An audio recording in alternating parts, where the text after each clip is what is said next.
Пожар на военном корабле Бонхэм Ричард. Это универсальный десантный корабль класса ВОСП. Он был разработан для посадки, развертывания и высадки подразделений морской пехоты, десанта в десантно-штурмовых операциях вертолетом, а при необходимости мог действовать в качестве легкого авианосца. Компания Ingalls Shipbuilding получила контракт на строительство корабля в 1992 году и заложила его в 1995. Он был спущен в 1997, а передан ВМФ и сдан в эксплуатацию в 1998. В этом же году Бонхэм Ричард покинул свою строительную верфь, прибыв в гавань на военно-морской авиабазе Пенсакола для ввода в эксплуатацию. Корабль участвовал в нескольких операциях. С 24 января по 24 июля 2000 года совершил первое развертывание в западной части Тихого океана из всех кораблей ВМС США в 2000-х годах в рамках операции «Южный дозор».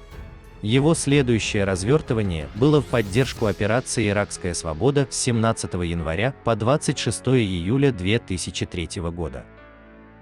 Он сыграл две важные роли в операции «Иракская свобода».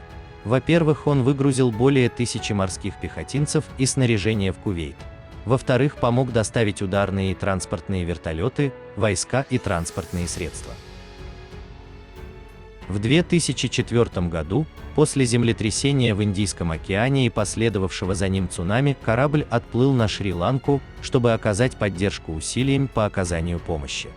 А 4 января 2005 года корабль помог доставить по воздуху гуманитарную помощь на побережье Суматры в Индонезии. Еще он участвовал в операции «Единая помощь» с 5 января по февраль этого же года. Его вертолеты доставляли припасы и медицинский персонал в различные районы Индонезии, а также эвакуировали раненых. В июле следующего года он принял участие в международных военно-морских учениях. С 23 мая по ноябрь 2007 года он присоединился к двум авианосцам ВМС США «Джон Си Стеннис» и «Нимец» и их авианосным ударным группам у берегов Ирана, чтобы выполнить учения. 23 апреля 2012 года сменил порт приписки из Сан-Диего на Сасебо в Японии. Летом 2013 года принимал участие в упражнениях «Телисман Сейбр». Маневры проводились у берегов Квинсленда в Австралии. Участвовал в тех же учениях и в 2017 году с участием более 33 тысяч австралийских и американских военнослужащих. Наряду с этим кораблем 20 других кораблей и более 200 самолетов принимали участие в крупнейших на сегодняшний день учениях Австралии. Также участвовал в операции по спасению с моря и воздуха перевернувшегося южнокорейского парома МВ Суол с помощью вертолетов 16 апреля 2014 года. 5 августа 2017 года конвертоплан МВ-22 «Оспри» вылетел из корабля, а затем потерпел крушение при посадке на транспортный корабль «Док» Грин-Бэй в заливе Шилуатер на восточном побережье Австралии. 23 человека были спасены, 3 погибли, их тела были обнаружены примерно через 3 недели. 12 июня 2020 года около 8 часов 50 минут утра на борту произошел взрыв, когда он находился на военно-морской базе Сан-Диего, где проходило техническое обслуживание. Возникший пожар был вызван бумагой, тканью, тряпками или другими материалами. По словам адмирала Сабека, поскольку корабль находился на техническом обслуживании, бортовые системы пожаротушения были отключены, что задержало начало работ по тушению пожара. Сообщается, что пожар начался в районе, который обычно используется для парковки военных грузовиков, пока корабль находится в море, но где рабочие верфи могли временно разместить другие предметы, включая горючие материалы. В день возникновения пожара 17 моряков и 4 гражданских лица были доставлены в больницу с травмами, не угрожающими жизни. Все, кроме 5, были освобождены к утру следующего дня. Через 5 дней после инцидента ВМС объявили, что все пожары потушены. Общее количество легких ранений возросло до 63. Адмирал Майкл Гилдей, командующий военно-морскими операциями, сказал, что в тушении пожара участвовали моряки со многих кораблей и подразделений в Сан-Диего, в том числе вертолетная эскадрилья Ху-3, которая сбросила воду на корабль. 8 матросов, назначенных на нем, были заслуженно повышены в звании 31 июля за свои действия при тушении пожара. 11 из 14 палуб пострадали от огня и воды. Секции полетной палубы и других палуб были деформированы и вздуты. Военно-морской флот удалил кормовую мачту поврежденного корабля, чтобы убедиться, что он не рухнет. 26 августа 2020 года новостные агентства сообщили, что моряк с корабля находится под следствием по делу о поджоге, но мотив не установлен, и никому не было предъявлено обвинение. Служба уголовных расследований ВМФ вместе с другими федеральными агентствами продолжала расследование.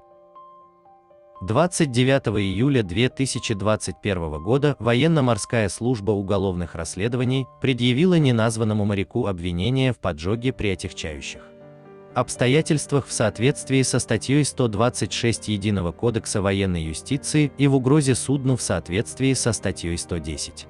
Моряк был тем же неназванным подозреваемым, которого допрашивала в августе 2020 года морская полиция и другие федеральные правоохранительные органы. Позже он был идентифицирован как ученик моряка Райан Сойер Мейс.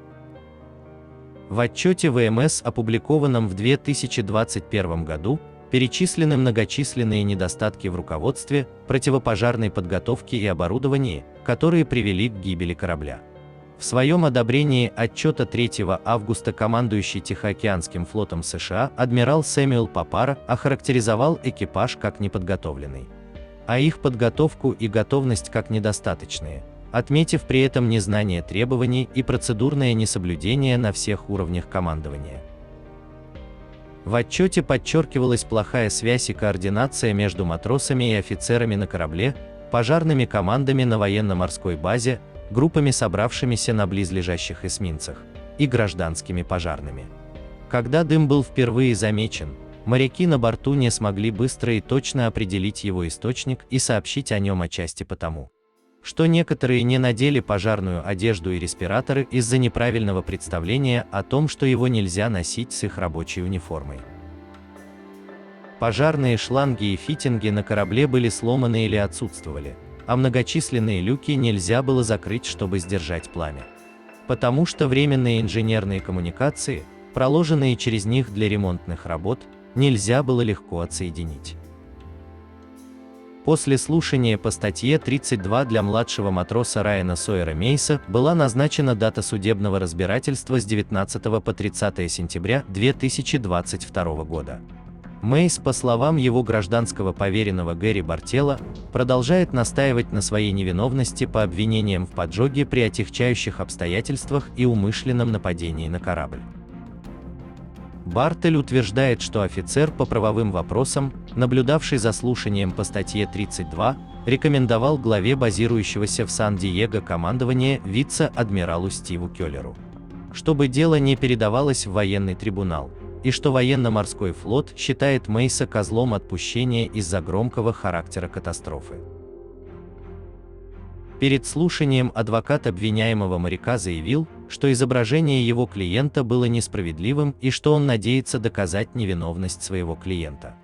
Десятки официальных лиц ВМС, в том числе несколько адмиралов, привлекались к дисциплинарным взысканиям за ошибки, которые, по словам следователей, не позволили потушить пожар раньше. Он сказал, что есть доказательства того, что пожар начался из-за небрежности и неправильного хранения литиевых батарей рядом с ящиками с дезинфицирующим средством для рук. 30 ноября 2020 года официальные лица ВМС заявили, что попытка устранить повреждения и вернуть корабль в строй займет от 5 до 7 лет и будет стоить примерно от 2,5 до 3,2 миллиардов долларов. Вместо этого было принято решение вывести корабль из эксплуатации и продать его на металлолом. После церемонии он был официально выведен из эксплуатации и в тот же день отбуксирован из Сан-Диего на свалку в Техасе.